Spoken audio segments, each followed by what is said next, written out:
Welcome to Eenadu ఈ Pratibha. My name is Mahesh, sociology faculty. So మనం టీఎస్పిఎస్సికి సంబంధించి సోషియాలజీలో ఫస్ట్ యూనిట్ని కంప్లీట్ చేయడం జరిగింది. ఒకసారి మనం యూనిట్ అబ్జర్వేషన్ గమనించినట్లయితే మనం మొదటి యూనిట్ని సామాజిక అంశాలుగా పేర్కొన్నాం. రెండవ యూనిట్ని సామాజిక సమస్యలుగా పేర్కొన్నాం. మూడవ యూనిట్ని సామాజిక ఉద్యమాలుగా డిస్కస్ చేస్తాం. నాలుగవ యూనిట్ని ప్రత్యేకంగా తెలంగాణ సామాజిక సమస్యల గురించి డిస్కస్ చేస్తాం. లాస్ట్ యూనిట్ని ప్రభుత్వ విధానాలు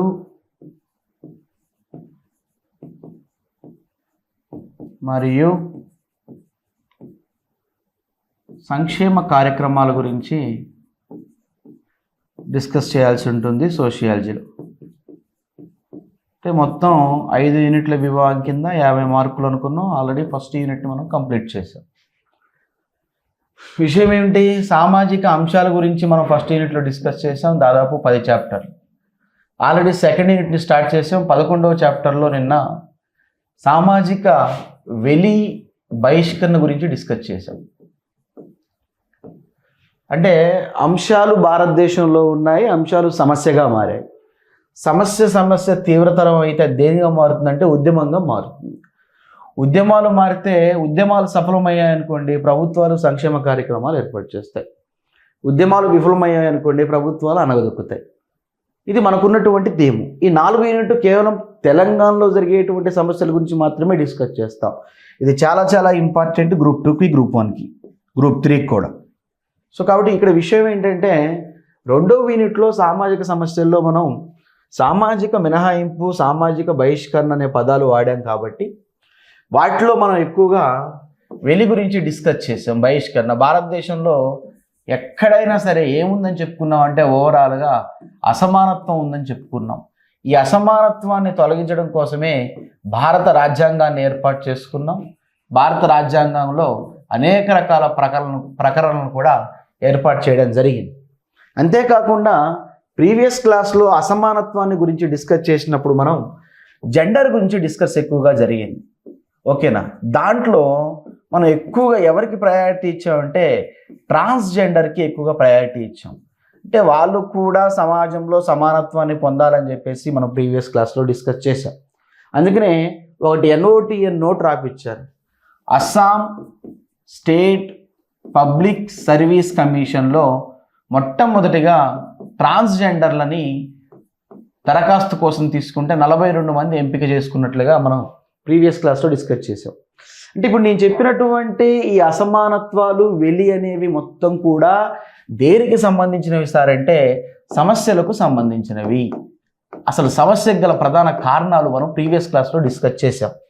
ఇప్పుడు అసలు ఏ సమస్యలు భారతదేశంలో ఉన్నాయి, ఒక్కొక్క సమస్య గురించి ఎలాబరేట్గా డిస్కస్ చేయాలి. అంటే భారతదేశంలో ఉన్నటువంటి అంశం ఏమిటి, దానివల్ల వచ్చినటువంటి సమస్య ఏమిటి. భారతదేశంలో కులం ఉంది కాబట్టి కుల పిచ్చి ఏర్పడింది, దాన్ని కులతత్వం అన్నాం. భారతదేశంలో మతం ఉంది కాబట్టి మతతత్వం ఏర్పడింది. భారతదేశంలో ప్రాంతాల కోసం కొట్టుకున్నారు కాబట్టి ప్రాంతీయ తత్వం ఏర్పడింది. ఈ తత్వాలన్నేమో సమస్యలు, పైనున్నవన్నేమో అంశాలు. సో అంశాల గురించి ఆల్రెడీ మనం డిస్కస్ చేసాం, దాని గురించి అనవసరం. ఇప్పుడు మనం కేవలం ఈ రెండవ యూనిట్లో అసలు సమస్య ఎలా వచ్చింది, సమస్యకు గల కారణాలు. మెయిన్ ఎప్పుడైనా సమస్యను ఎలా చూడాలంటే సమస్యలో ఫస్ట్ ఆఫ్ ఆల్ సమస్యకు గల కారణాలను ఐడెంటిఫై చేయాలి. ఆ సమస్య వల్ల జరిగేటువంటి నష్టాలను కూడా మనం ఐడెంటిఫికేషన్ చేయాలి. ఓకేనా? ముఖ్యంగా ఆ నష్టాల్లో సంఘటనలు మించి ఎగ్జామినేషన్లో అడుగుతాడు. కారం చేడు సంఘటన అని, కిల్మెన్మన్ సంఘటన అని. ఓకేనా? నెక్స్ట్ ఇకపోతే భారతదేశంలో జరిగినటువంటి అనేక రకాల సంఘటనల గురించి మనకు చాలా చాలా ఇంపార్టెంట్గా డిస్కస్ చేయాలి. ఓకేనా? ఈ సంఘటనల వల్ల కేంద్ర ప్రభుత్వాలు రాష్ట్ర ప్రభుత్వాలు ఏమైనా ప్రకటించాయా అని చెప్పేసి దీనివల్ల జరిగినటువంటి నష్టాలను మనకి కమిషన్ల ద్వారా అంచనా వేయాలి. సో కాబట్టి మనం రెండవ యూనిట్ మొత్తం కూడా సమస్యలకు సంబంధించినవి కాబట్టి ముందు అసలు సమస్య ఏమిటి, సమస్య గల కారణాలేంటి, దానివల్ల వచ్చే నష్టాలేంటి, ఆ సమస్యలో జరిగినటువంటి సంఘటనలు ఏంటి, ఓకేనా, దానికి కేంద్ర రాష్ట్ర ప్రభుత్వాలు ఏం చేశాయనేది ఈ యొక్క యూనిట్ మొత్తం కూడా దీని మీద డిపెండ్ అయి ఉంటుంది. అందులో భాగంగానే నేను ఇవాళ మీకు ఓకేనా రెండవ యూనిట్లో ఏం చెప్తున్నాను సార్ అంటే కులతత్వం గురించి డిస్కస్ చేస్తున్నాను. మోస్ట్ ఇంపార్టెంట్, ఖచ్చితంగా మార్పు వచ్చేటువంటి అవకాశం. ఓకేనా, కులతత్వం. యాక్చువల్లీ మనం ప్రీవియస్ క్లాస్లో కులాల గురించి డిస్కస్ చేసాం. ఏంటి, కొన్ని కుటుంబాలు లేదా సమూహాలు కలిసి కులం అంటే చెప్పుకున్నాం. కొన్ని కుటుంబాలు లేదా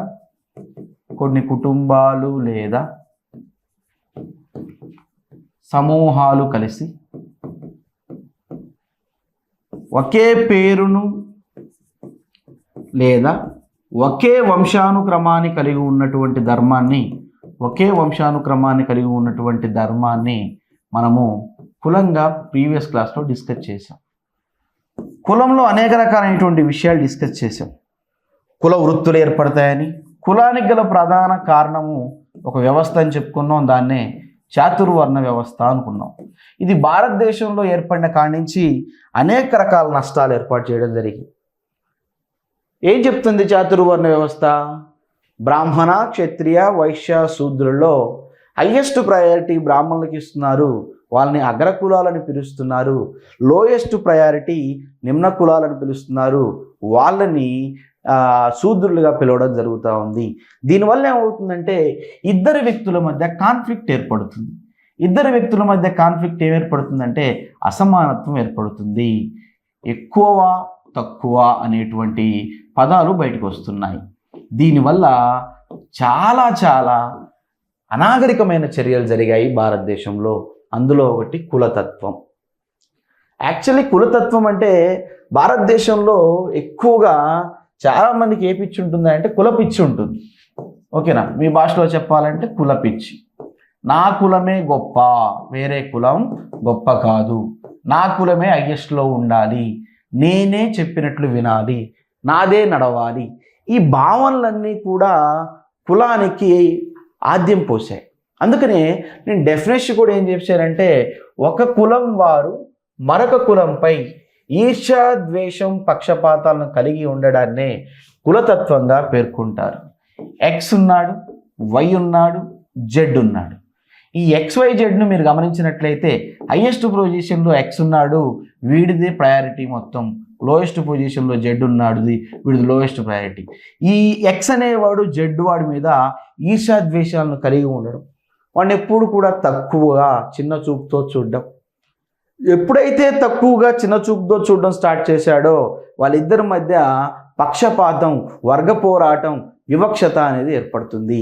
ఇగో అలా రెండు వర్గాల మధ్య ఏర్పడేటువంటి, ఎస్పెషల్లీ కులం అంటున్నాం కాబట్టి ఒక కులానికి మరొక కులానికి మధ్య ఈర్ష్య, ద్వేషం కలిగి ఉండడాన్నే కులతత్వంగా పేర్కొనడం జరిగింది సామాజికవేత్తలు. అయితే మోస్ట్ ఇంపార్టెంట్, ప్రీవియస్లో ఎగ్జామినేషన్లో అడిగాడు, కులతత్వానికి గల ప్రధాన కారణం కుల పంచాయతీలే. మీరు ఇవాళకి స్టిల్ టుడే మీరు ఇవాళకి గ్రామాల్లోకి వెళ్ళండి, ఎవడి ప్రయారిటీ ఎక్కువగా నడుస్తుంది అంటే కుల ఆధిపత్యం ఉన్నవాడిదే నడుస్తుంది. ఎగ్జాంపుల్, మీ గ్రామంలో రెడ్డివాడు ఉన్నాడు అనుకోండి, అతనిదే ప్రయారిటీ నడుస్తుంది, దళితుడిది నడవదు. మీ గ్రామంలో కమ్మవాడు ఉన్నాడు అనుకోండి, కమ్మవాడి ప్రయారిటీ నడుస్తుంది. అంటే ఇక్కడ ప్రధాన కారణం కుల పంచాయతీలు. ఈ కుల పంచాయతీలకు ఒక ఎగ్జాంపుల్ చెప్తాను నేను. ఇద్దరు వ్యక్తులు తప్పు చేశారు. ఫర్ ఎగ్జాంపుల్, ఎక్స్ అనేవాడు, వై అనేవాడు ఉన్నాడు. ఎక్స్ అనేవాడు హైయెస్ట్ కేటగిరీకి, వై అనేవాడు లోయెస్ట్ కేటగిరీకి సంబంధించిన వాడు. తప్పు చేసింది మాత్రము ఎక్స్, ఓకేనా. సో కాబట్టి తప్పు చేసింది ఎక్స్ కాబట్టి న్యాయం ఎవరికి రావాలి? వైకి రావాలి. కానీ న్యాయం ఎవరికి చెప్తున్నారు? ఎక్స్కి చెప్తున్నారు. కారణం ఏంటంటే వీడు ఉన్నత వర్గం అని చెప్పేసి గ్రామాల్లో బలంగా పాతుకుపోయింది. వాడు తప్పు చేసినప్పటికీ సరే. అందుకనే ప్రాచీన కాలంలో వేదాల్లో, ప్రాచీన కాలంలో గ్రంథాల్లో మీరు చూశారో లేదో, మనకి శిక్షలు ఉంటాయి, భయంకరమైనటువంటి నేర శిక్షలు ఉంటాయి. నేర శిక్షలు అందరికీ ఉన్నాయి, ఒక బ్రాహ్మణులకు మినహాయింపు అని రాసింది ఒక గ్రంథంలో. బ్రాహ్మణులకు మినహాయింపు అంటే వాడు తప్పు చేసినా కూడా అక్కడ శిక్ష పడే అవకాశం లేదు. అర్థం ఏంటి? ఉన్నత వర్గానికి సంబంధించినటువంటి వ్యక్తికి ఎక్కువ ప్రయారిటీ ఇస్తున్నాడు. వాడు తప్పు చేసినప్పటికీ కూడా పంచాయతీ, కుల పంచాయతీ పెట్టి కూడా ఒక కులానికి సంబంధించి హైయెస్ట్ కులం అనుకోండి, వాడికే సపోర్ట్ ఇవ్వడం జరుగుతుంది, కానీ తక్కువ కులానికి సంబంధించిన వ్యక్తికి మాత్రం సపోర్ట్ జరగట్లేదు, వాడు తప్పుగా ఎంచబడుతున్నాడు. అందుకనే మనం ఇటీవల సూర్య నటించినటువంటి జై భీమ్ అనేటువంటి ఒక సినిమాను కూడా మీరు గమనించినట్లయితే, అనాగరికంగా పాపం ఏమీ తెలియనటువంటి వ్యక్తుల్ని పీడీ యాక్ట్ల కింద ముందస్తు చర్యల్లో అరెస్టు చేసి జైల్లో వేసి అనేక రకాల ఇబ్బందులు పెడతా ఉంటారు. వాళ్ళ కోసం పోరాటం చేసినటువంటి న్యాయవాది ఆ వ్యక్తి గురించి కూడా మనం సినిమాలో చూడడం జరుగుతూ ఉంది.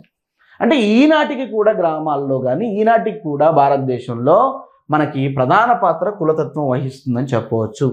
నెక్స్ట్ ఇకపోతే కులతత్వానికి ఆయువు పట్టు మోస్ట్ ఇంపార్టెంట్. ప్రీవియస్లో జనరల్ స్టడీస్లో అడిగిన బిట్టు గ్రామాలే, ఖచ్చితంగా గ్రామాలే. మీరు పట్టణాల్లో చూడండి, పట్టణాల్లో కులపిచ్చి ఉండదండి, గ్రామాల్లో మాత్రమే కులపిచ్చి ఉంటుంది. పట్టణాల్లో నువ్వు ఎవరి దగ్గరికైనా వాటర్ తాగొచ్చు, గ్రామాల్లో ఉన్నత కులస్తుడు ఒక దళితుడి ఇంటికి వెళ్ళి ఆ యొక్క చెమ్మును పట్టుకోవడానికి కూడా సాహసించడు. ఒక ఉన్నత కులస్తుడు ఆ యొక్క దళితుల వాడలో నడవడానికి కూడా సాహసించడు. కారణం ఏంటంటే వాడికి బాగా కులపిచ్చుంది. ఇవాళకి జరుగుతుంది. నేను గ్రామంలో గమనించాను, ఆ గ్రామంలో ఉన్నత కులస్తుడు మంచినీళ్ళ కోసము తాహతపడుతూ ఉన్నాడు, దళిత వార్డులో ఉన్నాడు. మరి ఆ వార్డులో ఒకరిని అడిగి అమ్మ కొన్ని మంచినీళ్ళు ఇవ్వండి తాగుతా అంటే వాడు ప్రాణం పోయినా సరే తాగడు. ఎందుకంటే వాడికి ఏ పిచ్చుంది? కులపిచ్చుంది. సో అంత బలంగా పాతుకుపోయింది భారతదేశంలో గ్రామాల్లో. అందుకనే ప్రధానమైనటువంటి ఆయువు పట్టు ఏంటంటే గ్రామాలని చెప్పుకోవచ్చు. మనకి ఇంకొక మోస్ట్ ఇంపార్టెంట్ డిఎన్ ప్రసాద్ అనేటువంటి ఒక వ్యక్తి ఏం చెప్తున్నాడంటే, ఇది చాలా చాలా ఇంపార్టెంట్. రాజకీయాలుగా మారినటువంటి కుల విశ్వాసమే కులతత్వము. మీరు భారతదేశంలో ఎక్కడైనా గమనించండి, కులము అనే ప్రస్తావన వచ్చిందంటే ఖచ్చితంగా రాజకీయ ప్రాబల్యం ఎక్కువగా ఉంటుంది. కులాన్ని బట్టి ఒక నాయకుడిని ఎన్నుకుంటున్నారు భారతదేశంలో. ఇది ఏ దేశము? ప్రజాస్వామ్య దేశం. భారతదేశం ఏ దేశం సార్? ప్రజాస్వామ్య దేశం. ప్రతి ఒక్కరికి ఒక ఆయుధం ఉంది. ఏ ఆయుధం అది? ఓటు హక్కు ఉంది. ఓటు హక్కు ఎన్ని సంవత్సరాలకి?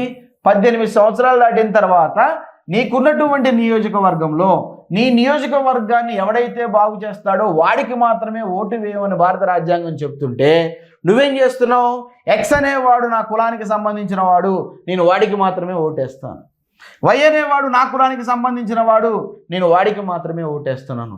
అంటే ఈరోజు కులాలు ఏ విధంగా మారాయి? రాజకీయాలుగా మారాయి, రాజకీయ ప్రస్తావంగా మారాయి అని చెప్పేసి డిఎన్ ప్రసాద్ మనకు చెప్తా ఉన్నాడు. ఎగ్జామినేషన్లో ఎవరి అభిప్రాయం ప్రకారం అని అడుగుతారు. చాలా దౌర్భాగ్యమైన విషయం అండి ఇది.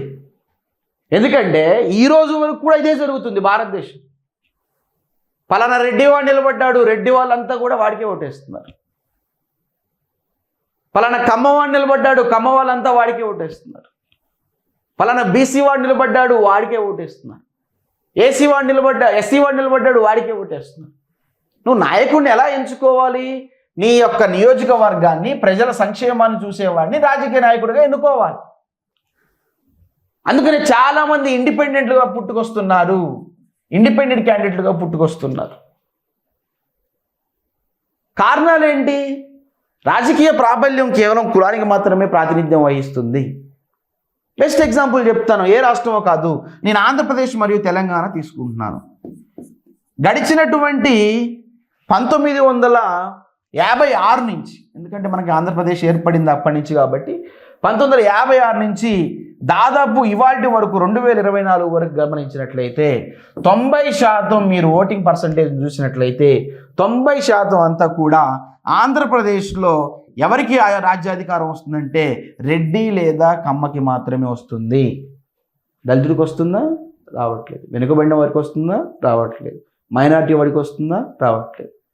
తెలంగాణలో గమనించండి, సేమ్ తెలంగాణలో అధికారంలో ఉంటే రెడ్డివాడన్నా ఉంటాడు లేదా వెలమవాడన్నా ఉంటాడు, అంతే తప్ప ఎక్కడా కూడా రాజకీయం ఒక మైనారిటీ కానీ ఒక దళిత ముఖ్యమంత్రి కానీ ఎక్కడ ఉన్నాడు? ఉన్నా కూడా ఎక్కువ కాలం పనిచేయని సందర్భాలు మన చరిత్రలో తెలుసుకున్నాము. ఏ పార్టీకి కూడా ఉన్నత కులాలు, అసలు చరిత్ర చెప్పుకుంటే వీళ్ళంతా శూద్రులు. మీకు ఇండియన్ హిస్టరీ డిస్కస్ చేసేటప్పుడు వస్తుంది ఇది. వీళ్ళంతా శూద్రులు. శూద్రులోనే ఉన్నత కులాలు నిమ్న కులాలు ఏర్పడ్డాయి. ఈ ఉన్నత కులాలు రెడ్డి, కమ్మ, వెలమ, బలిజ, కాపు, వీళ్ళంతా ఉన్నత కులాలుగా వచ్చారు. మిగిలిన వాళ్ళంతా నిమ్న కులాలుగా అయ్యారు. సో డిఎన్ ప్రసాద్ చాలా ఎగ్జాక్ట్గా చెప్పిన విషయం ఏంటంటే రాజకీయాలుగా మారుతున్నాయి కులము మొత్తం కూడా, కుల విశ్వాసాలన్నీ రాజకీయాలుగా మారుతున్నాయి, అదే కులతత్వానికి ప్రధాన కారణం అని చెప్పేసి చెప్తా ఉన్నాడు. ఎగ్జామినేషన్లో ఎవరి అభిప్రాయం అని అడుగుతాడు. ఓకేనా? నెక్స్ట్ ఇకపోతే మనకి కులతత్వానికి సంబంధించినటువంటి విషయాల్లో కారణాలను ఐడెంటిఫై చేయాలి. ఎందుకు కులతత్వం గల కారణాలు, కులతత్వం గల కారణాలను ఐడెంటిఫై చేయాలి. ఏం చెప్తుంది? రీజన్స్ ఏంటి? ఒక కులము తమ అంతస్తును హోదాను పెంచుకోవడానికి అక్రమ పద్ధతిని పాటించడం మోస్ట్ ఇంపార్టెంట్. వాళ్ళ స్టేటస్ను చూపించుకోవడం కోసము బలవంతంగా వాళ్ళతో వెట్టి చేపించడము, బలవంతంగా వారిని వెలికి గురిగాయించడము, బలవంతంగా వారిని బహిష్కరించి ఆధిపత్యాన్ని పోటించడం. ఆధిపత్యం వచ్చిందంటే వాడే ఉన్నత వర్గం అనేది ప్రజల్లో పడిపోయింది ఆటోమేటిక్గా. ఎవడు బలంగా ఉన్నాడో, ఎవడు బలంగా కొడుతున్నాడో వాడిదే రాజ్యం అవుతుంది ఈ రోజుల్లో. సో కాబట్టి ఒక కులం తమ అంతస్తును హోదాను పెంచుకోవడానికి ఏ పనైనా చేయడానికి సిద్ధపడుతుంది.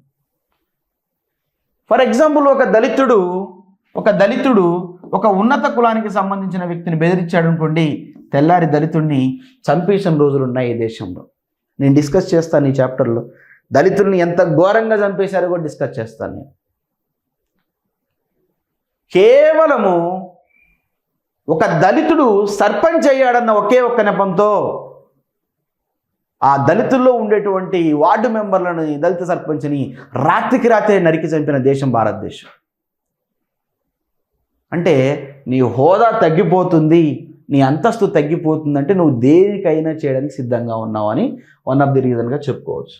నెక్స్ట్ ఇకపోతే కులం పరంగా జరిగేటువంటి అంతర్వివాహాలు.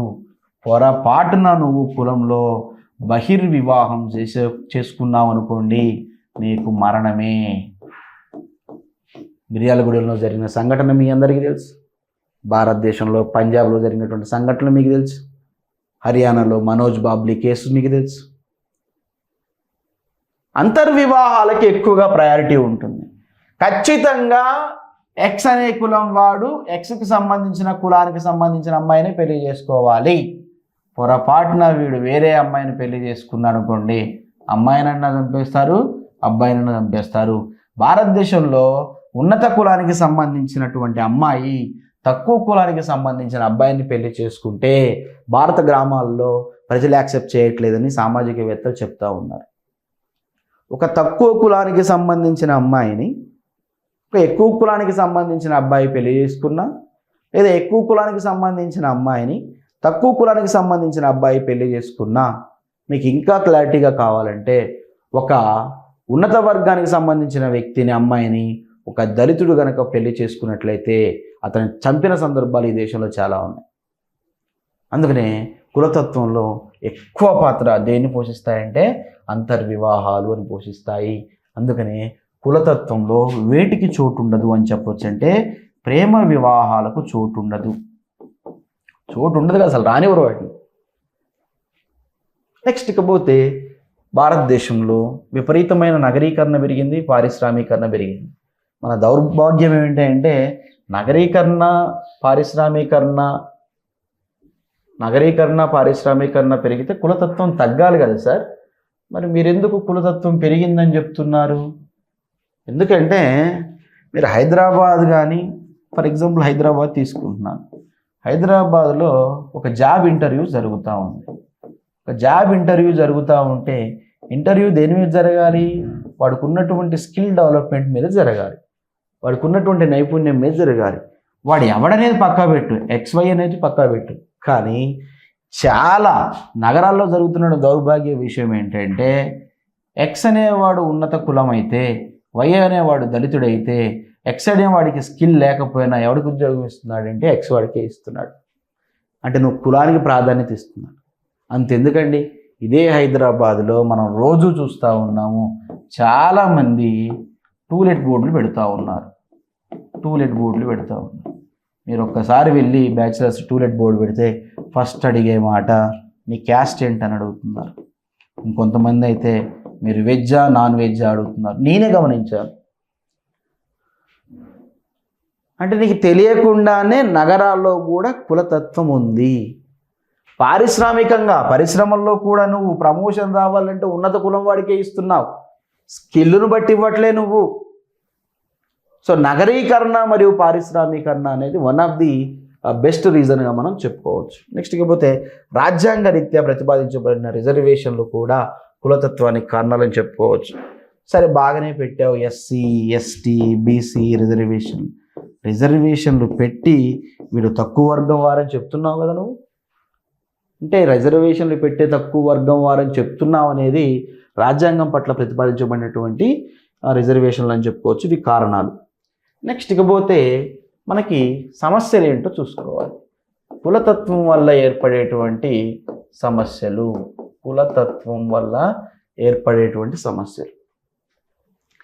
అస్పృశ్యత అనేది ఆచరణగా వంశపారపర్యంగా కొనసాగుతుంటుంది. మీ నాన్న ఆ ఇంట్లో పని చేశాడంటే తర్వాత నువ్వు కూడా ఆ ఇంట్లో పని చేయాల్సింది. మీ అమ్మ ఒకళ్ళ ఇంట్లో పని మంచిగా ఉందంటే నీ కూతురు ఆ ఇంటికి పని మంచిగా పోవాల్సిందే. అస్పృశ్యత, అన్టచబిలిటీ అనేది ఉంది. అందుకనే భారత రాజ్యాంగంలో ఆర్టికల్ 17 ప్రొవైడ్ చేసుకున్నాం మనం. చాకలి వాళ్ళు బట్టలు ఉతకాల్సిందే, కుమ్మరివాడు కమ్మరివాడు వాళ్ళ పని వాళ్ళే చేయాల్సిందే. ఇది ఒక అస్పృశ్యత, అంటరానితనంగా భావించడం. వీళ్ళని అపరిశుభ్రులుగా అని పిలుస్తారు. వీళ్ళ దగ్గర రావడానికి కూడా ఇష్టపడరు ఉన్నత కులస్తులు. బీహార్లో ఒక దళిత స్త్రీ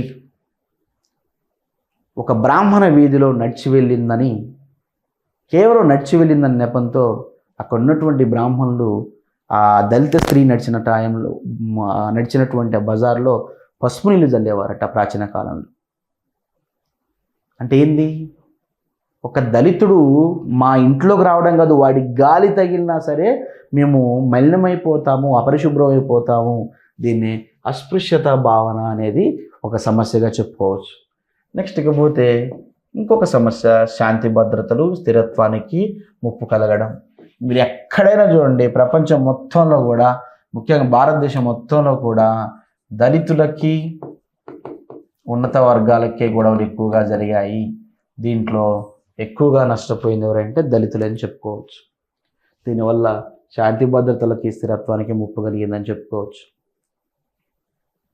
పోలీసు వ్యవస్థ ఉన్నత వర్గం చేతిలో ఉంది, రాజకీయ నాయకులు ఉన్నత వర్గం చేతిలో ఉన్నారు, ఎమ్మెల్యేలు ఉన్నత వర్గం చేతిలో ఉన్నారు. ఉన్నత వర్గం వాడు ఏది చెప్తే అదే చేస్తూ ఉన్నారు. ఎవరు బలైపోతున్నారు? ఆటోమేటిక్గా తక్కువ వర్గం వాళ్ళు బలైపోతున్నారు. నెక్స్ట్, స్త్రీ అంతస్తులో పెరుగుదలకు అవకాశం లేకుండా పోతుంది. ఈ కులతత్వంలో స్త్రీని చాలా చాలా అపచారిగా భావించేవారు. ఇది మనకు చాలా చాలా ఇంపార్టెంట్. ఎందుకంటే తెలంగాణలో వీళ్ళని తక్కువ వర్గానికి సంబంధించిన వాళ్ళని ఒసే అనే పేర్లతో పిలిచేవారు, నీచాతి నీచంగా చూసేవాళ్ళు. ఇటీవల రజాకార్లు అనేటువంటి ఒక సినిమా వచ్చింది, మీరు గమనించండి, చూడండి వీలైతే. దాంట్లో తెలంగాణలో ఉండేటువంటి స్త్రీలు పడ్డటువంటి విధానం చాలా ఘోరంగా. బట్టలు విప్పి బతుకమ్మ ఆడించరు అని చెప్పేసి పాటలో ఉంది. జరిగింది నిజాం కాలంలో. ఇదంతా అంత చులకనగా చూశారు. దీనివల్ల స్త్రీ అంతస్తు పెరుగుదల లేదు. ఇక తక్కువ వర్గ స్త్రీ అయితే వాడిని చెప్తే వాడిని పెళ్లి చేసుకోవాలి, ఏది చెప్తే అది చేయాలి. అందుకని ఈ దేశంలో ఏ వ్యవస్థలు ఏర్పడ్డాయి సార్ అంటే జోగిని వ్యవస్థ, దేవదాసి వ్యవస్థ. ఇది 4th యూనిట్లో నేను డిస్కస్ చేస్తాను. వీళ్ళే జోగినీలు, మొత్తం వీళ్ళే. నేను ప్రీవియస్ క్లాస్లో జోగిని భవిష్యవే అని చెప్తుంది, రంగం అని చెప్పాను, ఏమని పిలుస్తారని చెప్పాను, కొల్లమ్మ అని పిలుస్తారని చెప్పాను. ఆ జోగిని కూడా ఉన్నత వర్గం కాదు, తక్కువ వర్గమే. ముదిరాజు కులానికి సంబంధించిన వ్యక్తి ఎక్కువగా భవిష్యం అని చెప్తుందని చెప్పేసి చెప్పడం జరిగింది. సో కాబట్టి స్త్రీ అంతస్తులో కూడా విపరీతమైనటువంటి అవకాశాలు లేకపోవడం. నెక్స్ట్, బహుళమైనటువంటి పార్టీ వ్యవస్థ గల ఈ దేశంలో రాజకీయ అనైక్యత లేకపోవడం. అనేక రకాల పార్టీలన్నీ కూడా కేవలం ఏ ఆధారంగా ఏర్పడ్డా సారంటే కులం పరంగా ఏర్పడ్డాయి. నేను ఎగ్జాంపుల్ చెప్తాను. కులం పరంగా ఏర్పడ్డటువంటి పార్టీ నెక్స్ట్, కుల ప్రాతిపదికన ఓట్లు వేయడం. నేను ఇందాకనే డిస్కస్ చేశాను. ఓకేనా? నిలబడ్డోడు ఎంత దరిద్రుడైనా, ఎంత అవినీతిపరుడైనా వాడు మనవాడురా, మన కులపోడురా అని చెప్పేసి ఓట్లు వేస్తున్నారు. అంటే ఈ దేశంలో ఇవాళకి కూడా ఏ ప్రాతిపదికన ఓట్లు జరుగుతున్నాయి? కుల ప్రాతిపదిన. నిజానికి ఏ ప్రాతిపదిన జరగాలి? ప్రజాస్వామికంగా జరగాలి. ఒక సుందరయ్య లాంటి వాళ్ళు కానీ, ఓకేనా, రావి నారాయణ రెడ్డి లాంటి వాళ్ళు కానీ, భారతదేశం చాలా గొప్ప గొప్ప వ్యక్తులు ఉన్నారు. అటల్ బిహారీ వాజ్పేయి లాంటి వాళ్ళు కానీ, అటువంటి వ్యక్తులు మనం ఎన్నుకోలేకపోతున్నాం ఇవాళ. కేవలం అవినీతికి నిన్నటిదాకా జైల్లో ఉండొచ్చుండే వ్యక్తి కూడా ఇవాళ రాజకీయాల్లో బయట తిరుగుతూ ఉన్నాడు. అందుకనే ఈ మధ్యనే కొంచెం మార్పు మొదలైందని చెప్పుకోవచ్చు. చాలామంది నిరుద్యోగులు ఇండిపెండెంట్ క్యాండిడేట్లుగా నిలబడుతూ ఉన్నారు. ఇది కావాలి ఖచ్చితంగా, ప్రజల్లో ఇది తీసుకురావాలి. ఎప్పుడైతే నువ్వు కుల ప్రాతిపదికన ఓట్లు వేవో అప్పుడే నీ ప్రజాస్వామిక దేశం అభివృద్ధి చెందిన దేశంగా మారుతూ ఉంటుంది. నువ్వు ఎప్పుడైతే కులాన్ని బట్టి ఓట్లు వేస్తావో, నీ ఉచిత పథకాలకు ఆశపడి ఓట్లు వేస్తావో. నిర్మలా సీతారామన్ అంటుంది, దక్షిణ భారతదేశంలో ఆర్థిక సంక్షోభం ఏర్పడిపోతూ ఉంది రానున్న సంవత్సరాల్లో. కారణం ఆ రాష్ట్రాల్లో ప్రవేశపెట్టేటువంటి ఉచిత పథకాలే. ఉచితాలు మనకు అనవసరం లేదు, మనకు అవసరం లేదు ఉచితాలు. మనకు కావాల్సింది కేవలము విద్య, వైద్యము, ఈ రంగాలు మాత్రమే ఉచితం కావాలి మనకి. మిగిలినవన్నీ మనం ఆటోమేటిక్గా సంపాదించుకోగలం.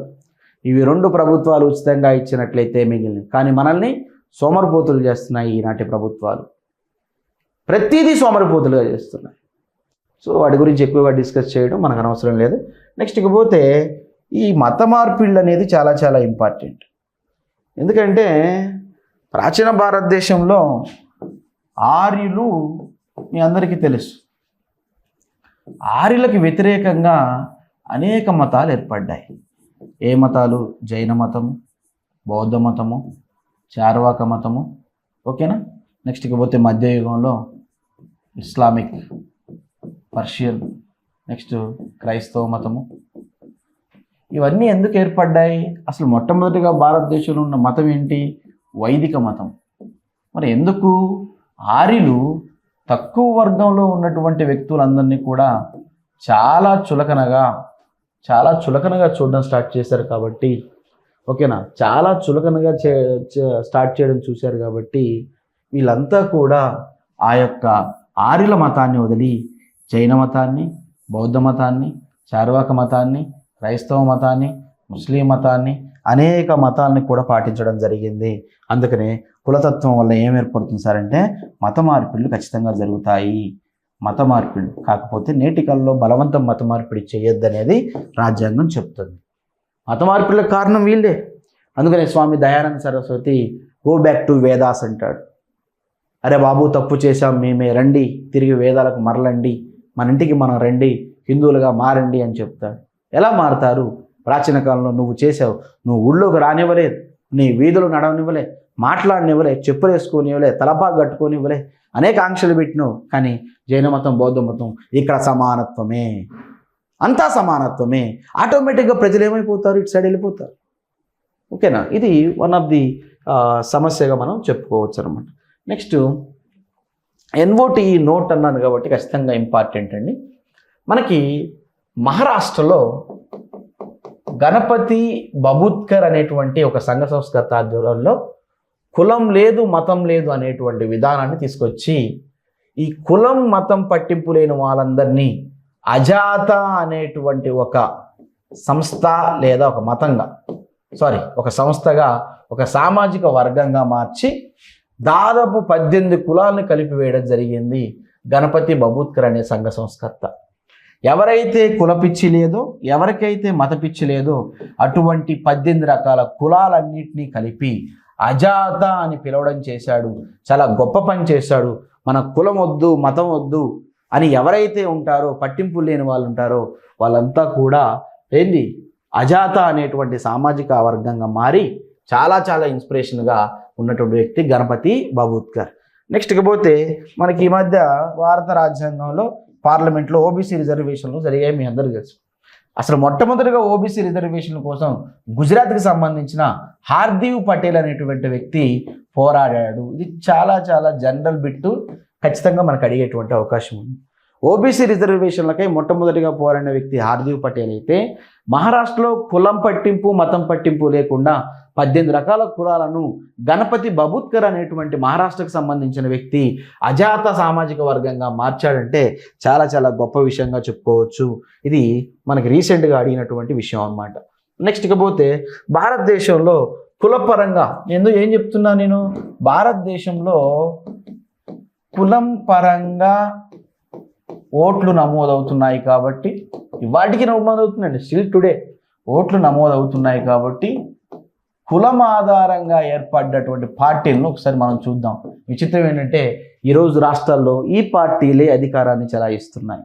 ఈ పార్టీలే ఓకేనా. ఒకటి అది ఎల్జేపీ, లోక్ జనశక్తి పార్టీ బీహార్లో కులం పరంగా ఏర్పడింది. Next RJD most important, Rashtriya Janata Dal Bihar. Next SP Samajwadi party Delhi, BSP Bahujan Samajwadi party Uttar Pradesh. ఇవన్నీ మనకి కులం పరంగా ఏర్పడేటువంటి పార్టీలు. ఇవన్నీ ఈరోజు కూడా రాష్ట్రాలలో ప్రముఖ పాత్ర వహిస్తున్నాయి.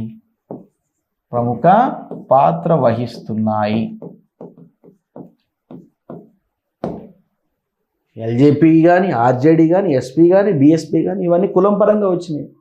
సరే, ఏ కులాన్ని పక్కా పెట్టు, ఉన్నత కులమైనా కులమే, దళితుడైనా కులమే, కులం పరంగా వచ్చింది. బహుజనులు కులమే, సమాజ్వాదీ కులాలకు సంబంధించిందే. లోక్ జనశక్తి పార్టీ బీహార్లో ఒక కులాన్ని ఏకం చేసి పార్టీ ఏర్పడింది. పార్టీ ఏర్పడమే కాదు, వీళ్ళే ముఖ్యమంత్రులుగా కూడా ఎన్నికయ్యారు. బీహార్లో ఈ పార్టీలో ఎక్కువగా వస్తూ ఉంది. ఇది కులం పరంగా జరిగినటువంటి ఒక విషయం. నెక్స్ట్ పోతే మోస్ట్ ఇంపార్టెంట్, ఖచ్చితంగా మనల్ని బిట్టడిగేటువంటి అవకాశం, భారతదేశంలో జరిగిన కొన్ని చాలా జరిగాయి, నేను ఇంపార్టెంట్వి మాత్రమే డిస్కస్ చేస్తాను. కొన్ని కుల సంఘర్షణలు చూసుకున్నట్లయితే, 1వ సంఘర్షణ కిల్వెన్మణి సంఘటన తమిళనాడులో జరిగింది. ఏం జరిగింది ఈ సంఘటన? 1968 డిసెంబర్ 28వ తారీఖున తమిళనాడులోని కిల్వెన్మణి అనేటువంటి ఒక గ్రామం, ఆ గ్రామంలో 42 మంది దళిత కార్మికులకు భూస్వాములకు మధ్య జరిగినటువంటి పోరాటంలో ఈ భూస్వాములు కిరాయి గుండాలను పెట్టి 42 మంది దళిత కార్మికులను హత్య చేశారంటే అత్యంత ఘోరమైనటువంటి విషయం. ఒక భూస్వామికి దళితుల మధ్య జరిగిన పోరాటంలో భూస్వామి పక్కన ఎప్పుడైతే నిజాంకి ఎట్లా ఏవైతే ప్రైవేటు రజాకార్ల సైన్యం ఉందో, భూస్వాములు కూడా ప్రైవేటు కిరాయి గుండాలు ఉండేవాళ్ళు. అంటే భూస్వామి నన్ను ప్రశ్నిస్తావా, నువ్వు ఒక దళితుడివి, ఓకేనా, నువ్వు ఒక అనగబడిన వాడు నన్ను ప్రశ్నిస్తావా? 42 మంది భూస్వామిని ప్రశ్నిస్తే రాత్రికి రాత్రి 42 మందిని కిరాయి గుండాలతో పెట్టి హత్య చేయించిన సంఘటన తమిళనాడులో జరిగింది. అతిపెద్ద సంఘటన ఇది. అంటే ఇక్కడ విపరీతంగా ఏ తత్వం ఉందని చెప్పుకోవచ్చు, కులతత్వం ఉందని చెప్పుకోవచ్చు. చాలా చాలా బాధాకరమైన విషయం అది. మిమ్మల్ని ఎగ్జామినేషన్లో కిల్వెన్మణి సంఘటన ఎక్కడ జరిగిందని అడుగుతాడు, ఎప్పుడు జరిగిందని అడుగుతాడు, ఎంతమంది చనిపోయారని చెప్పేసి అడుగుతాడు, ఎవరెవరికి మధ్య జరిగిందని అడుగుతాడు. ఇది బిట్ అనమాట. గ్రూప్ 1 మెయిన్స్ రాస్తే మీరు ఇదంతా రాయాల్సి వస్తుంది. ఓకేనా, ఇది ఒక సంఘటన. నెక్స్ట్ ఇకపోతే కారంచేడు సంఘటన మోస్ట్ ఇంపార్టెంట్. ఆంధ్రప్రదేశ్లో మనకి ప్రస్తుతం బాపట్ల కిందికి వస్తుంది అనుకుంటా, కొత్త జిల్లాల్లో. ఓకేనా, మనకి ఆంధ్రప్రదేశ్ ప్రకాశం ఆ ఏరియాల్లో 1985 జూలై 17న ఆంధ్రప్రదేశ్లోని కారంచేడు అనేటువంటి గ్రామంలో మోస్ట్ ఇంపార్టెంట్ అండి, ఇది భారతదేశం మొత్తంలో ఒక రకమైనటువంటి విప్లవాన్ని తీసుకొచ్చిందండి. కారంచేడులో జరిగినటువంటి మాదిగలకు కమ్మలకు మధ్య జరిగినటువంటి కులస్తుల మధ్య జరిగిన గొడవల్లో మాదిగలు సామూహిక హత్యకు గురయ్యారు. ఆ రోజు రాత్రి 6 చనిపోయారు. ఓకేనా, తెల్లారి ఒకళ్ళు చనిపోయారు, మొత్తం 7 చనిపోయిన సంఘటన. ఓకేనా, కేవలం ఒక నీటి చెరువు దగ్గర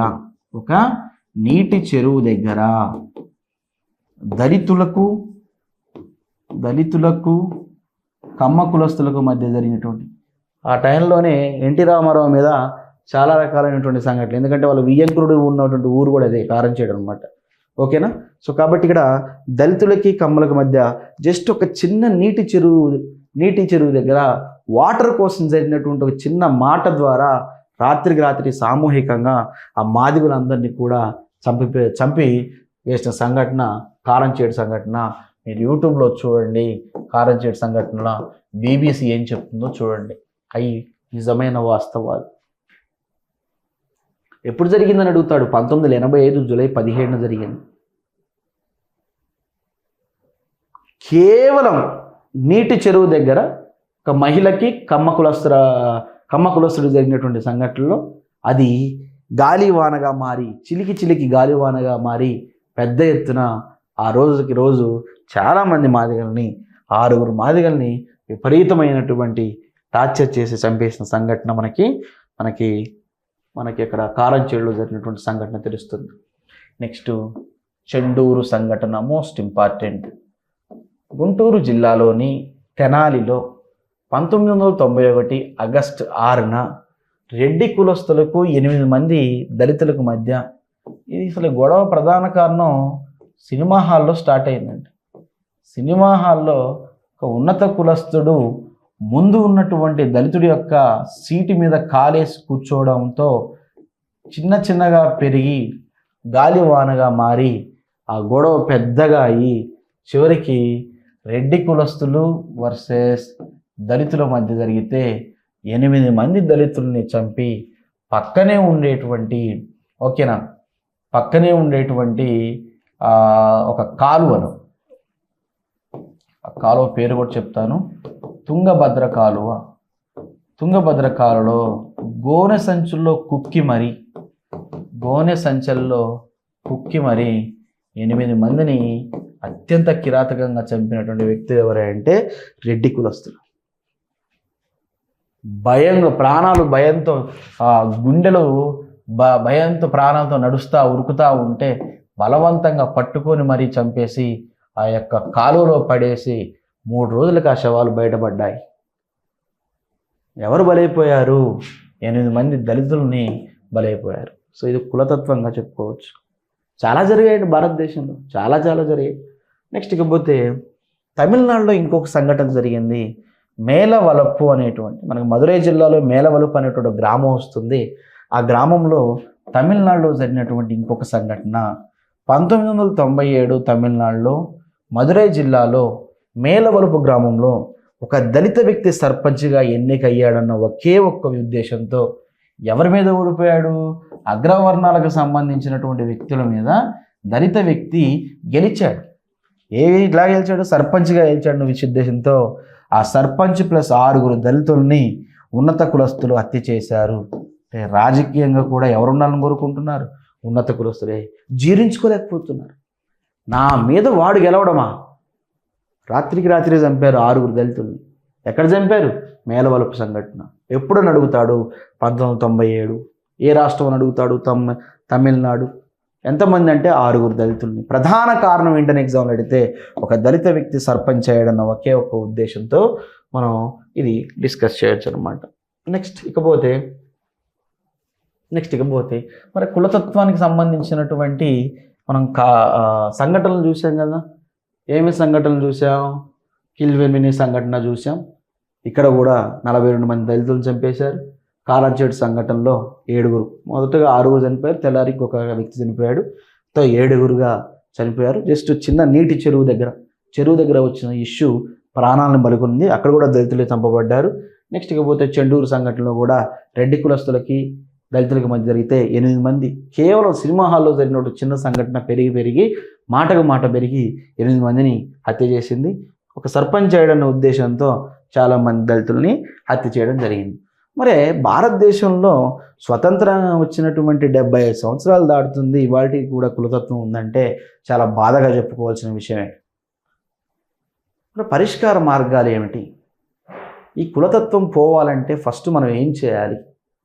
చాలా చాలా ఇంపార్టెంట్. ప్రజలకు ముందు అవగాహన కల్పించాలి మనం.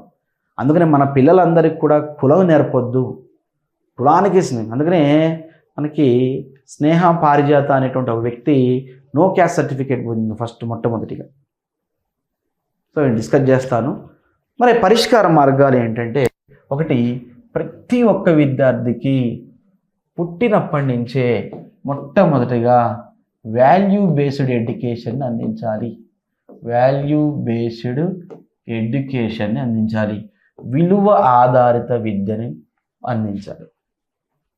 ప్రాచీన కాలంలో మీరు గమనించండి, ఒక 20 సంవత్సరాలు 30 సంవత్సరాలు మన ఇంట్లో టీవీ లేకపోతే ఉన్నత కులస్తుల ఇంట్లో టీవీ చూడాలంటే చాలా దూరంగా కూర్చొని చూసేవాళ్ళు.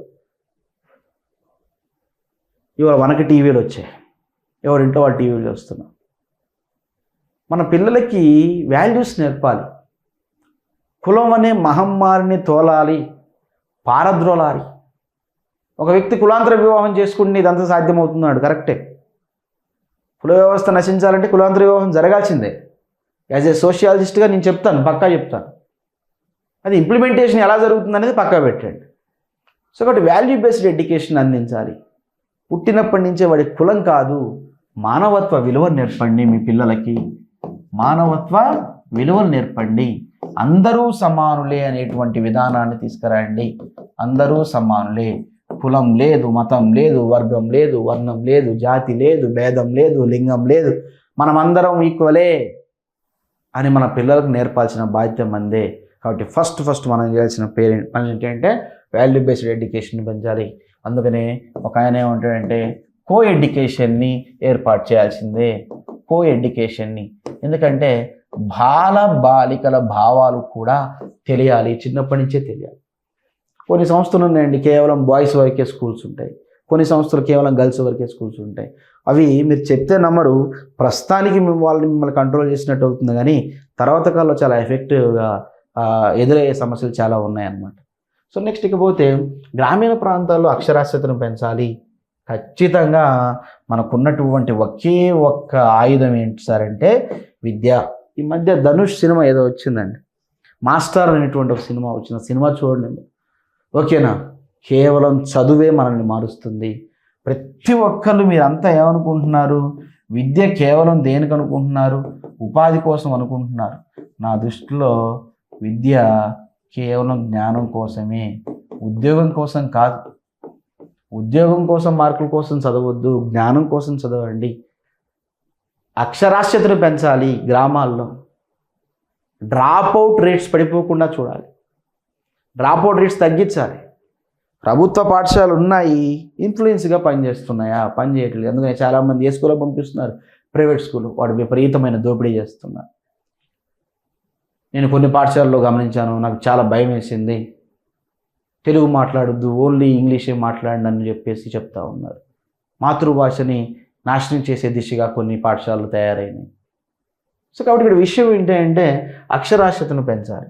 అంతేకాకుండా ప్రతి ఒక్కరు కూడా కులాంతర వివాహాన్ని ప్రోత్సహించాలి. అంబేద్కర్ కులాంతర వివాహాల ఓవర్సీస్ పథకం కింద 2,50,000 రూపాయలు నగదును భారత ప్రభుత్వం అందిస్తుంది. మీరు మీ కులానికి సంబంధించిన వ్యక్తిని పెళ్లి చేసుకుంటే ఇప్పుడు 1,116 రూపాయలండి, అంతే. 1,116 రూపాయలు ఇస్తున్నారు. సరే, కాంగ్రెస్ గవర్నమెంట్ తులం బంగారం ఇస్తా అని చెప్పేసి కూడా స్టేట్మెంట్స్ ఇచ్చింది. షాదీ ముబారక్ అని, కన్యా లక్ష్మి అని, ఇంతకుముందు మనకి కేసీఆర్ గారు ప్రవేశపెట్టిన పథకాలు. మేమేం చెప్తున్నామంటే ఇక్కడ కులాంతర వివాహాన్ని ఎక్కువగా చేసుకున్నట్లయితే రాను రాను కులం మరుగున పడిపోతుంది. మోస్ట్ ఇంపార్టెంట్, మరుగున పడిపోతుందని చెప్పవచ్చు. అందుకనే జిఎస్ గర్వే ఏమంటాడంటే ఖచ్చితంగా కులాంతర వివాహాలను ప్రోత్సహించండి. ఈ దేశంలో కులాంతర వివాహాలను ప్రోత్సహిస్తే తప్ప కులతత్వం పోదనేది ఆయన యొక్క ఉద్దేశం. నెక్స్ట్ ఇకపోతే ఎంఎన్ శ్రీనివాస్. వీళ్ళ అభిప్రాయాలు చాలా ఇంపార్టెంట్ అండి. ఎగ్జామినేషన్లో వీళ్ళ అభిప్రాయాల గురించి అడుగుతాడు. ఎంఎన్ శ్రీనివాస్ అభిప్రాయం ప్రకారము పంచవర్ష ప్రణాళికలు, మీ అందరికీ తెలుసు భారతదేశంలో 12 రకాల పంచవర్ష ప్రణాళికలు జరిగాయి. తర్వాత ఏం ఏర్పడింది? నీతి ఆయోగ్ ఏర్పడింది. అంటే మనకి 2015 జనవరి 1 నుంచి నీతి ఆయోగ్ ఏర్పడితే 12వ పంచవర్ష ప్రణాళిక 2014 నుంచి 2012 నుంచి 17 వరకు పంచవర్ష ప్రణాళికలు జరిగాయి. బట్ నీతి ఆయోగ్ 2015 నుంచి. నీతి ఆయోగ్ కాన్సెప్ట్ ఏంటి? 3 years ప్లానింగ్, 7 years స్ట్రాటజీ, ఓకేనా, 15 years విజన్ అని చెప్పేసి మనకి నీతి ఆయోగ్ పెట్టుకుంది. అంటే ఇంతకుముందేమో 5 సంవత్సరాలకు కావాల్సిన బడ్జెట్ని ఏర్పాటు చేసుకొని జీడిపిని, తలసరి ఆదాయాన్ని, వృద్ధి రేట్లని మనం ముందంజలో మనం దేనికి, వ్యవసాయానికి ఎంత ఖర్చు పెట్టాం, పారిశ్రామిక రంగానికి ఎంత ఖర్చు పెట్టాం, శక్తికి ఎంత ఖర్చు పెట్టాం, వీటన్నిటిని కూడా పంచవర్ష ప్రణాళికలో ప్రవేశపెట్టుకున్నాం. ఆ పంచవర్ష ప్రణాళికలో ప్లేస్ ఇప్పుడు ఏమొచ్చింది? నీతి ఆయోగ్ వచ్చింది. నీతి ఆయోగ్ కూడా సేమ్ యాక్చువల్లీ. కాబట్టి నీతి ఆయోగ్ థీము 3-7-15 గుర్తుంచుకోవాలి. ఇది మీకు ఎకానమీలో ఫుల్గా వస్తుంది, ఇక్కడ అక్కడ డిస్కస్ చేసుకోవచ్చు మీరు. నేను ఏమంటాడంటే ఎంఎన్ శ్రీనివాసరావు, పంచవర్ష ప్రణాళికలు వయోజనులందరికీ కూడా ఆర్టికల్ 326 ప్రకారం 18 సంవత్సరాలు దాటితే వయోజనులందరికీ కూడా ఉచితంగా ఓటు హక్కును, ఉచిత విద్య ఆర్టికల్ 21A మనకి ఉచిత విద్యగా ప్రొవైడ్ చేయడం జరిగింది. ఓకేనా. యాక్చువల్ ఆర్టికల్ 45 అధికరణ 45ను అమెండ్మెంట్ చేసి ఆర్టికల్ 21లో ప్రాథమిక ఖచ్చితంగా వాడు చదువుకోవాల్సిందే, ఖచ్చితంగా వెనుకబడిన వర్గాలకు సంక్షేమ కార్యక్రమాలు చేపట్టడం ద్వారా కులతత్వాన్ని నిర్మూలించవచ్చని ఎవరు చెప్తున్నారంటే ఎంఎన్ శ్రీనివాస్ చెప్తా ఉన్నాడు. ప్రజలకు ఇవి కల్పించండి. పంచవర్ష ప్రణాళికలో తక్కువ వర్గాలు, తక్కువ కులాలు ఉన్న వాళ్ళకి అధిక నిధులు కేటాయించండి, అక్షరాస్యత పెంచండి, వేరే దేశాలకు వెళ్ళి చదువుకుంటా అంటే ఓవర్సీస్ స్కీమ్స్ ఇవ్వండి, రెగ్యులర్ స్కీమ్స్ ఇవ్వండి, అంతేకాకుండా స్కిల్ డెవలప్మెంట్ ప్రోగ్రామ్స్ ప్రైవేట్ చేయండి. వీటన్నిటిని కూడా పంచవర్ష ప్రణాళికలో చేయండి. వెనుకబడ్డ వర్గాలకు సంక్షేమ కార్యక్రమాలు చేపట్టడం ద్వారా కొంచెమైన కులతత్వం పోతుందని చెప్పేసి ఎవరు చెప్తున్నారు? ఎంఎన్ శ్రీనివాస్. అంతేకాకుండా ఖచ్చితంగా కోఎడ్యుకేషన్ ఉండాల్సిందే. కోఎడ్యుకేషన్ డెఫినెట్గా ఉండాల్సింది. బాలబాలికల మధ్య ఆంతరుద్య భావాలను తెలుసుకోవాలి అంటే కోఎడ్యుకేషన్ ఉండాల్సింది. ఓకేనా. ఎందుకంటే ఒక స్కూల్లో ఓకేనా అమ్మాయిలు అబ్బాయిలు కలిసి ఉంటే వాళ్ళ భావాలు మనకు అర్థమవుతూ ఉంటే ఎక్స్చేంజ్ చేసుకోగలుగుతారు. ఓకేనా. సో కాబట్టి ఇక్కడ కోఎడ్యుకేషన్ తప్పనిసరిగా ఉండాలి. నేను ఎనదర్ నోట్ అని రాశాను. ఎక్కడైతే నోట్ అని రాస్తానో అక్కడ ఇంపార్టెంట్ అని గుర్తుంచుకోండి. ఒక 2 వ్యక్తుల గురించి డిస్కస్ చేస్తున్నాను. లక్ష్మణ, యోగేష్, అతల్ అనేటువంటి అభిప్రాయం ప్రకారము కులం క్రమక్రమంగా తగ్గిపోతుంది. వీళ్ళు అధ్యయనం చేస్తే ఏం చెప్తున్నారంటే ప్రస్తుత కాలంలో కులం యొక్క ప్రాధాన్యత తగ్గిపోతుంది. కరెక్టే. ఏ ప్రాంతాల్లో తగ్గిపోతుందంటే నగరాల్లో కొంచెం తగ్గినట్టుగా అనిపిస్తుంది, కానీ గ్రామాల్లో మాత్రం తగ్గినట్టుగా లేదు. మీరు ఎన్నన్నా మాట్లాడండి, చిట్ట చివరికి గ్రామాల్లో వాడి కులం వాడి కోసమే పోరాడతాడు తప్ప సమానత్వం కోసం ఎవ్వడూ పోరాడు. ఇది జగమెరగినటువంటి సత్యం. నెక్స్ట్ ఇకపోతే వీళ్ళిద్దరు రాసిన గ్రంథాలు చూడండి. ఒకటి caste dynamics in village in India ఒక గ్రంథం. నెక్స్ట్ రెండోది ద చేంజింగ్ ఫార్టనీస్ ఆఫ్ క్యాస్ట్ అనేటువంటి 2 గ్రంథాలను కూడా లక్ష్మణ, యోగేష్లు రచించడం జరిగింది. సో వీళ్ళు కోఎడ్యుకేషన్ గురించి చెప్పారు, గ్రంథాల గురించి చెప్పారు. నెక్స్ట్ ఇకపోతే భారతదేశంలో కులతత్వం అనగానే గుర్తొచ్చేటువంటి ఇంకొక సిచ్యువేషన్ ఏంటంటే అన్టచబిలిటీ. మనం ఆర్టికల్ దేన్ని పెట్టుకున్నాం? 17 పెట్టుకున్నాం. ఓకేనా. 17 పెట్టుకున్నప్పటికీ కూడా భారతదేశంలో ఇది ఇంకా కొనసాగుతాం. ఏంది డాక్టర్ బిఆర్ అంబేద్కర్ ఏమంటున్నాడు? అస్పృశ్యత అనేది అంటూ, అశుచి, అపరిశుభ్రతకు సంబంధించిన పనులుగా ఎవరు పరిగణించారంటే డాక్టర్ బిఆర్ అంబేద్కర్ పరిగణించారు. అందుకని నేనేమంటాడంటే దీని అంతటికీ కారణం ఏంటిది? మనుధర్మశాస్త్రమే. మాకు అవసరం లేదు ఈ మనుధర్మశాస్త్రాన్ని అని చెప్పేసి ఈయన చనిపోయే రోజుల్లో ఏ మతాన్ని తీసుకున్నాడు? జైన మతాన్ని తీసుకున్నాడు. మీ అందరికీ తెలిసిన విషయం. నెక్స్ట్ ఇకపోతే కుల బహిష్కరణ అనే పదాన్ని వాడింది doctor B R Ambedkar. Most important. కుల బహిష్కరణ అనే పదాన్ని వాడింది ఎవరిని అడుగుతాడు. నెక్స్ట్ మనం హైందవ మతం అని చెప్పుకున్నాం. ఆర్యన మతం అనే మనం వైదిక మతం అని చెప్పుకున్నాం. ఈ వైదిక మతము ఈ శూద్రుడిని, ఎవరినైతే మనం 4వ వర్గంగా చెప్పుకున్నాం శూద్రుడిని, ఈ హైందవ మతం ఏమని పిలిచిందంటే పంచములు అని పిలిచింది, చండారులు అని పిలిచింది, అంత్యజులు అని పిలవడం జరిగింది. హైందవ మతం అత్యంత కిరాతకంగా వీళ్ళని పిలవడం జరిగింది. కానీ 1935 మీ అందరికీ పాలిటీలో భారతదేశంలో అతిపెద్ద చట్టాల్లో 1935 భారత ప్రభుత్వ చట్టం ఒకటి ఉంది. 1935 చట్టానికి ముందు వీళ్ళని పీడిత వర్గాలు అని, బాహ్యేతర కులస్తులు అని పిలవడం జరుగుతుంది 1935కి ముందు. తర్వాత భారత రాజ్యాంగంలో మండల్ కమిషన్ వీళ్ళని ఏమని పిలిచింది? ఎస్సీలుగా, దళితులుగా పిలవడం జరిగింది. బ్రిటిష్ వారు వీళ్ళని ఏమని పిలిచారంటే అణగారిన వర్గం. అంటే ఎవరెవరు ఏ పేర్లతో పిలిచారనేది మనకి ఎగ్జామినేషన్లో పాయింట్ ఆఫ్ వ్యూలో ఇంపార్టెంట్ అన్నమాట. నెక్స్ట్ గాంధీ గారు ఏమని పిలిచాడు? హరిజనులు. అందుకని ఇతను హరిజన సేవక్ సంఘాన్ని ఏర్పరిచాడు. 21 రోజుల పాటు ఉపవాస దీక్ష చేశాడు. చేసి ఏం కల్పించాడు? ఆలయ ప్రవేశం కల్పించాడు. వీళ్ళు హరిజనులు. హరి అంటే విష్ణువు, జను అంటే కుమారులు, విష్ణువు యొక్క కుమారులు, దేవుని కుమారులు వీరని చెప్పేసి గాంధీ అంటున్నాడు. నెక్స్ట్ కులాన్ని హిందూ మతం ఉక్కు కవచంగా, ఇది చాలా ఇంపార్టెంట్ అండి, ఉక్కు కవచంగా వివరించింది ఎవరంటే A R Desai. Most important A R Desai. Next Stephen Hook అనమాట. ఇక్కడ స్టీఫెన్ హుక్ అభిప్రాయం ప్రకారం అస్పృశ్యత అనేది కూడలి వ్యవస్థ అసమానత స్థానికులను దాహోదం చేయడం వల్ల మాత్రమే వచ్చిందని చెప్పేసి స్టీఫెన్ హుక్ చెప్తా ఉన్నాడు. అంటే మనకి ఎగ్జామినేషన్లో కులాన్ని హిందూ మతం ఉక్కు కవచంగా, ఎందుకంటే మన కులం మొత్తం కూడా ఎక్కువగా ఏ మతంలో కనిపిస్తుంది అంటే హిందూ మతంలో కనిపిస్తుంది. ఎందుకంటే హిందూ మతంలో మొట్టమొదటిగా ఏ వ్యవస్థ ఏర్పడింది? వర్ణ వ్యవస్థ ఏర్పడింది. తర్వాత ఏం ఏర్పడ్డాయి? కులాలు ఏర్పడ్డాయి. తర్వాత ఏం ఏర్పడ్డాయి? ఉపకులాలు ఏర్పడ్డాయి. ఇవన్నీ కూడా ఏ మతంలో ఉన్నాయి? హిందూ. అందుకనే కులం అనేది హిందూ మతం యొక్క ఉక్కు కవచంగా చెప్పడం జరుగుతూ ఉంది.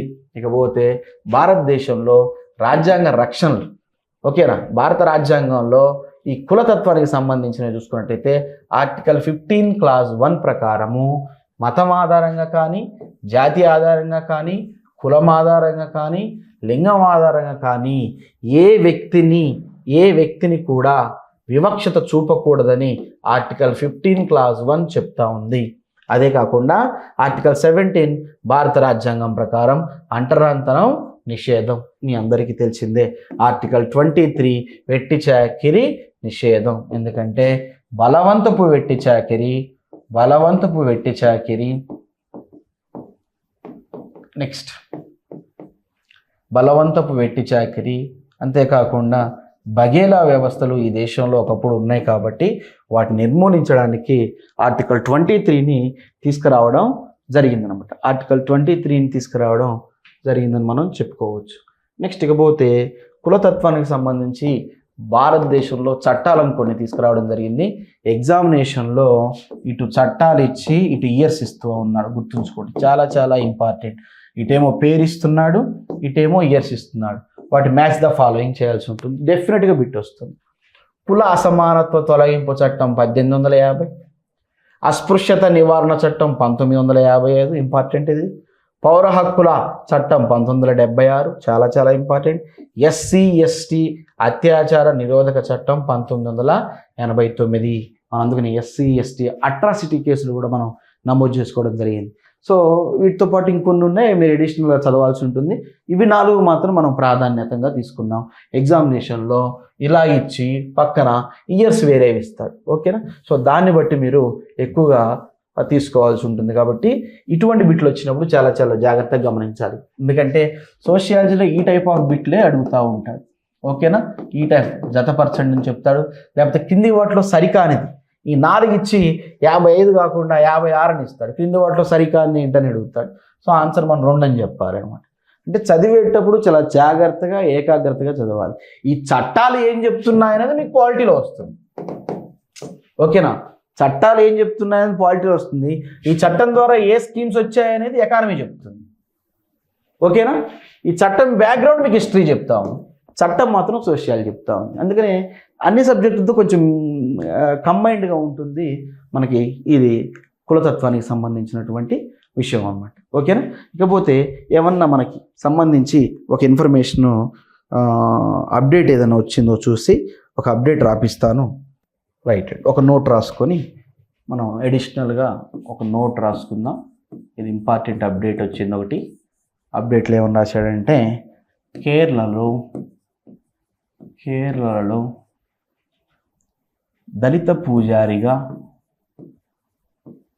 దళిత పూజారిగా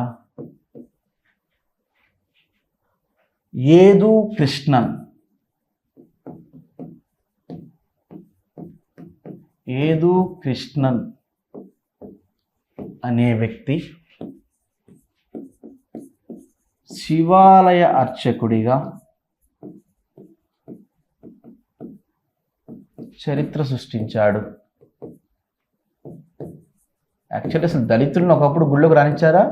లేదు. కానీ వాళ్ళు ఒక దళితుడే పూజారిగా మారాడు. కాబట్టి చాలా చాలా ఇంపార్టెంట్. ఎనదర్ నోట్ చూద్దాం.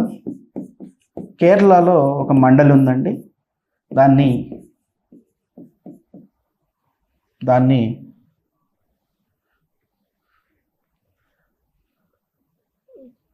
అనే వ్యక్తి నోట్. కేరళలో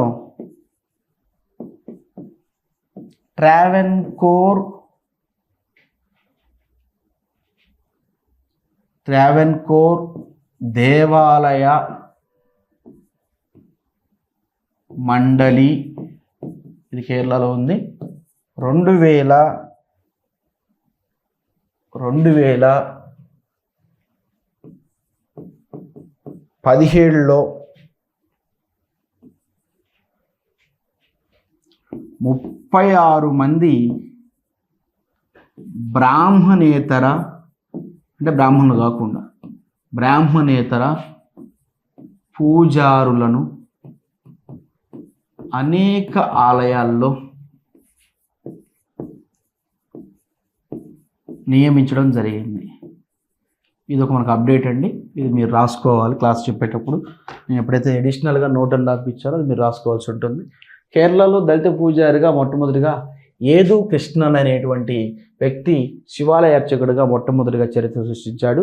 అదే కేరళలో ట్రావెన్కోర్ దేవాలయ మండలి అనేటువంటి ఒక కమిటీ 2017లో 36 మంది బ్రాహ్మణేతర పూజారులను అనేక ఆలయాల్లో నిర్మించింది. దీన్ని బట్టి ఎవరికి ప్రయారిటీ ఇచ్చిందని చెప్పుకోవచ్చు? దళితులకి. దేంట్లో? పూజారులుగా. దేనికండి? పూజారులుగా ఇచ్చిందని చెప్పుకోవచ్చు. ఇది కులతత్వానికి సంబంధించినటువంటి విషయం. ఓకేనా? రైట్. Thank you. తిరిగి రేపటి క్లాస్లో కలుద్దాం. Thank you.